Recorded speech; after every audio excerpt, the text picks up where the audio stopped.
சத்குரு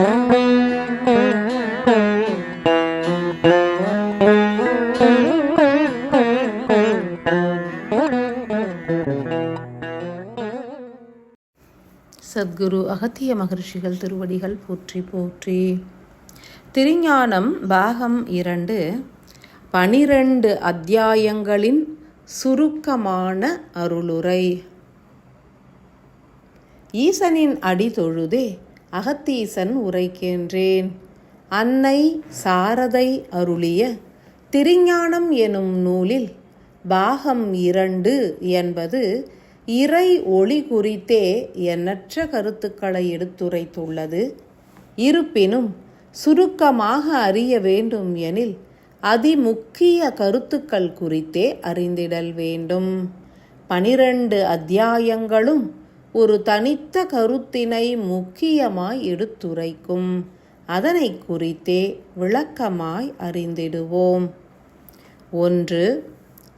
கபால வாயில் வரை பொழியப்படும் சூன்ய ஒளியே உயிரினால் ஏற்கப்படும் தருணம் இறை ஒளியாக உருமாறுகின்றது. ஒரு மனிதன் பற்றுகளை துறந்து வாழ்ந்தால் குருதியானது இளகி இறை ஒளியை உணவாய் ஏற்று இறைவனை உணர்ந்து வாழ்ந்திட இயலும். 2. இறை ஒளி பெருகினால் மனிதர்களின் அறிவு குன்றி உணர்வு நிலைகள் பெருகும். உணர்வுகள் யாவும் இறை அன்பினையும் பெருக்கும். 3. ஞான அணுக்களின் மையத்தில் உள்ள வெற்றிடத்தில் மாத்திரமே இறை ஒளி சேமிக்கப்படும். அறிவு அணுக்களின் இயக்கம் குன்றினால் வெற்றிடமும் பெருகும். அறிவின் பதிவு பொருட்களை உதிர்க்க வேண்டும் எனில் ஆசைகளை துறக்க வேண்டும். 4. ஞான அணுக்களில் உள்ள நிர்மல அணுக்கள் யாவுமே இறை ஒளியை சேமிக்கும். எனினும் ஆத்ம கரு அடங்கிய நிர்மல அணு மாத்திரமே ஈர்த்து சேமிக்கும் திறனை அருளிடும். 5. இறைவனின் அருள் எனும் ஒளியினை ஏற்க வேண்டும் எனில் விடியலின் முன்னர் விழித்து ஆழமாய் தியானிக்க வேண்டும். படைத்த இறைவனுக்கு உருகி நன்றி உரைப்பதன் மூலம் இறை ஒளியானது உள்மூளை முழுவதும் பரவி அன்பு எனும் ஆற்றலை வெளிப்படுத்தும். 6. இறை ஒளி என்பது அனுதினமும் மாறுபட்ட ஆற்றல்களை வெளிப்படுத்தும். கோள்களிலிருந்து சூரிய ஒளியின் மூலம் பூமியை அடையும் இறை ஒளியினை உணர்ந்து ஏற்க வேண்டும். 7. இறை ஒளி என்பது ஞான அணுக்களின் வெற்றிடங்களில் நிறைக்கப்படும். எனினும் 15 நாழிகைகளுக்கு ஒருமுறை அதன் தன்மை, ஆற்றல் மற்றும் சக்தி நிலைகள் மாற்றம் அடையும். ஒவ்வொரு ஆற்றலும் ஒவ்வொரு இயக்கத்திற்கு பயனுறுத்தப்படும்.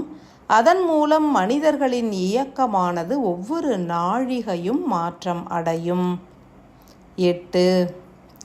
எலக்ட்ரான், புரோட்டான், நியூட்ரான் எனப்படும் எதிர்மறை வெப்ப அணுக்கள், நேர்மறை காந்த அணுக்கள் மற்றும் நிர்மல அணுக்கள் ஆகிய 3மே ஆத்ம கரு எனப்படும் அதி நுண்ணிய பாதரச துகளினால் படைக்கப்படுகின்றது, காக்கப்படுகின்றது, அழிக்கப்படுகின்றது. 9. பிரபஞ்ச ஒளியாற்றல் என்பது ஆத்ம கருக்கள் எனப்படும் பாதரச துகள்களால் ஈர்க்கப்பட்டு உயிருக்கு அளிக்கப்படுகின்றது. ஆன்ம துகளுக்கு உணர்வுகள் கிடையாது. உயிர் அணுவிற்கு உணர்வுகள் உண்டு எனில் 15 நாழிகைகளுக்கு ஒரு முறை மாற்றம் அடையும் பிரபஞ்ச ஒளியினை நன்றி, தன்னம்பிக்கை, மனநிறைவு ஆகிய உணர்வுகளின் மூலம் உயிரானது ஏற்று இயங்குகின்றது. 10. பாதரசம், தங்கம், தாமிரம் ஆகிய ஒளியினை போன்று இப்பிரபஞ்சத்திலிருந்து வெளிப்படும் வெள்ளி எனும் தூய கனிம ஆற்றலானது உணர்வு அற்ற நிலைக்கும் ஆன்ம லயத்திற்கும் மனிதர்களை ஈர்த்து சென்றிடும். இறை ஒளியான வெள்ளி ரச ஒளி என்பது அனைத்தினையும் ஒடுக்கிச் சுருக்கும் திறன் பெற்றது. 11. மனிதர்கள் இறை ஒளியினை நாடியே இயங்குகின்றனர். எனினும் இயங்கா தன்மையினை ஏற்கும் தருணம் இறை ஒளி என்பது மானுடர்களை நாடியே வந்தடையும். 60 வகை அற்புத உணர்வுகள் 60 நாழிகை நேர ஒளி சக்தியின் மூலம் மனிதர்களை அடைகின்றது. 12. ஆன்ம ஒளி என்பது இப்பிரபஞ்சம் குறித்து அறிவதற்கு உதவிடும்.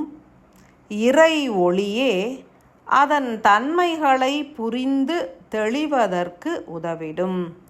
சூன்ய ஒளி என்பது உணர்ந்து சுவைத்து ஆனந்தித்து ஏற்க உதவும்.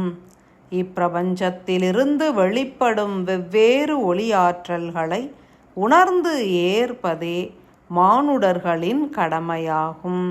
பரிபூரண ஆசிகள்.